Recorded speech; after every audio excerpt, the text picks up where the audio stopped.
আপনারা দেখছেন জনপ্রিয় টেলিভিশন।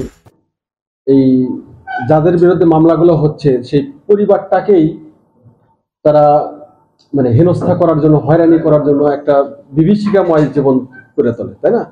এই অবস্থা। তো এই মামলাটার ক্ষেত্রেও এরকম একটা ঘটনা ঘটেছে যে লিয়া আক্তার নামে একটা মেয়ে 2016 সালে আহ, হলো বিদ্যা মিয়া, দুর্গাপুর গ্রাম, কেন্দুয়া থানা, তার সাথে বিয়ে হয় 2016 সালে। এবং বিয়ের ফলে তাদের একটা ছেলে সন্তানও হয়। ছেলে সন্তানের বর্তমান বয়স 5 বছর। তো পারিবারিক একটা দ্বন্দ্ব থাকতেই পারে। তো সেই সূত্রে এই মেয়েটা এই গত এপ্রিল মাসে 18 তারিখে সে বাড়ি থেকে নিখোঁজ হয়ে যায়। তার সন্তান বাড়িতেই থাকে, স্বামীর বাড়ি থেকেই নিখোঁজ হয়ে যায়। পরে বাড়িতে কোথাও খুঁজে পাওয়া যায় না।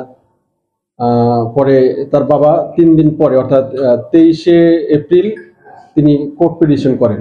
সে মামলাটা এমনভাবে করেন যে তার মেয়েকে তার স্বামী পাচার করে এবং তাকে হত্যা করেছে, এইরকম একটা মামলা করেন। অর্থাৎ নারী ও শিশু নির্যাতন দমন ট্রাইব্যুনালের নারী শিশু নির্যাতন দমন আইনের হলো 5 এবং 11 ক ধারায়, অর্থাৎ তাকে পাচার করে মেরে ফেলেছে, এরকম একটা গুরুতর মামলা করেন। এবং মামলা করার পরে পিবিআইকে বিজ্ঞ আদালত তদন্তের নির্দেশনা দেওয়া হয়। তো তদন্তে আমরা তদন্তটা পাই এবং তদন্ত করতে থাকি।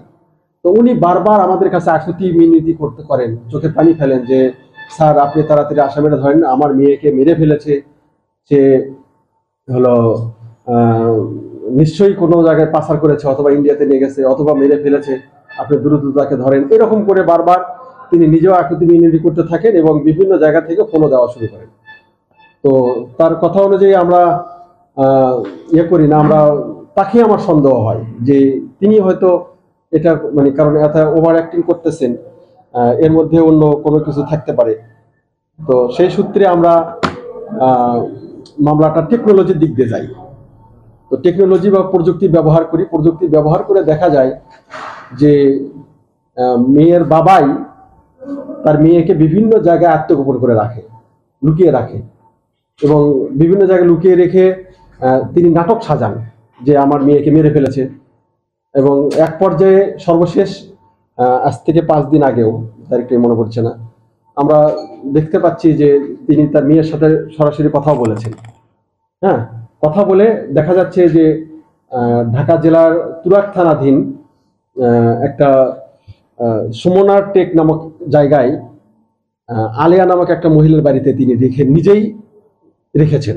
সেখানে মহিলাটার ভিকটিমের কথিত ভিকটিম বলা যায়,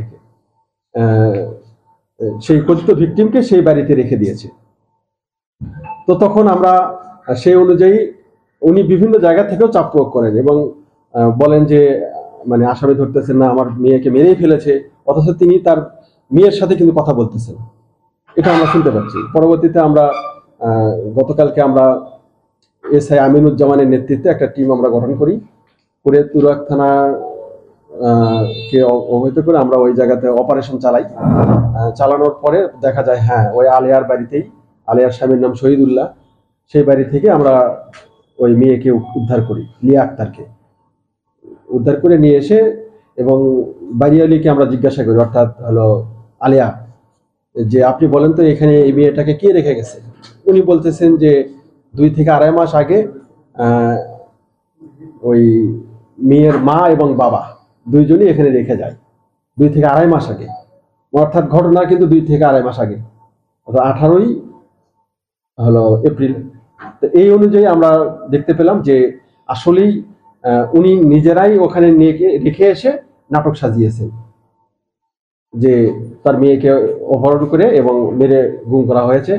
এটা সত্য ঘটনা উদ্ঘাটনের জন্যই আমাদের আজকে এই প্রেস ব্রিফিংটা এখানে টক করে। কার বিরুদ্ধে মামলা করেছে? এখন মামলা করেছিল জামাইয়ের বিরুদ্ধে এবং হলো জামাইয়ের বাবার বিরুদ্ধে। এটা করেছিল যে তারা করেছে। না, অ্যারেস্ট করা হয়নি, কারণ আমরা তো আগে পিবিআই প্রাথমিকভাবে সত্যটা উদ্ঘাটন করবো। শুধু মামলা করলেই গ্রেপ্তার হয়নি। না, ওই মামলাতে আমরা কাউকে গ্রেপ্তার করিনি, কারণ আমরা সত্যটা দেখতে চাচ্ছি যে আসলে কে অপহরণটা করলো। তো তারপরে যখন আমরা উদ্ধার করি এবং উদ্ধার করে এই বাড়িওয়ালিকে আমরা জিজ্ঞাসা করি, যে বাড়ি থেকে উদ্ধার করি, যে উনি বলেছেন হ্যাঁ ওনারা নিজেরাই ওখানে রেখে এসেছে। এবং এর ফলে তখন আমরা যাকে আসামি করেছিল যে জামাই, তাকে আমরা জানাই। উনি এখন বলেন যে স্যার দেখেন, আমাকে আমার পরিবারকে একেবারে বিভীষিকাময় করে তুলেছে, হয়রানি করে, তাহলে এর তো প্রতিকার হতে পারে। তখন উনি গতকালকে বিজ্ঞ আদালতে মামলা দায়ের করেন। বিজ্ঞ আদালত, হ্যাঁ বিদ্যা মিয়া মামলা দায়ের করেন তার শ্বশুরের বিরুদ্ধে, শাশুড়ির বিরুদ্ধে এবং খালা শাশুড়ির বিরুদ্ধে, তিনজনের বিরুদ্ধে মামলা দায়ের করেন। কারণ তারাই এই সবকিছু করে আত্মগোপন করে রেখে, লুকিয়ে রেখে এরকম করেছে। পরে বিজ্ঞ আদালত সেটা কেন্দুয়া থানাকে মামলা রুজু করে পিবিআইকে তদন্তের নির্দেশ দেন এবং মামলা নম্বর 12, কিন্তু গতকালকেই কেন্দুয়া থানায় মামলাটি রেকর্ড হয়। রেকর্ড হয়ে এই মামলাটা এখন জিআর কেস হিসেবে আমাদের কাছে চলে আসে। সেই মামলাটা আমরা তদন্ত করছি এবং এই ঘটনার পর থেকে, অর্থাৎ ভিকটিমকে নিয়ে আসার পর থেকে ভিকটিমের বাবা পলাতক, বাবা মা দুইজনই পলাতক এবং তাদেরকে আমরা গ্রেপ্তারের চেষ্টা করছি। সেই ব্যাপারে ভিকটিম কি বলে? তাকে কি মানে ভাইস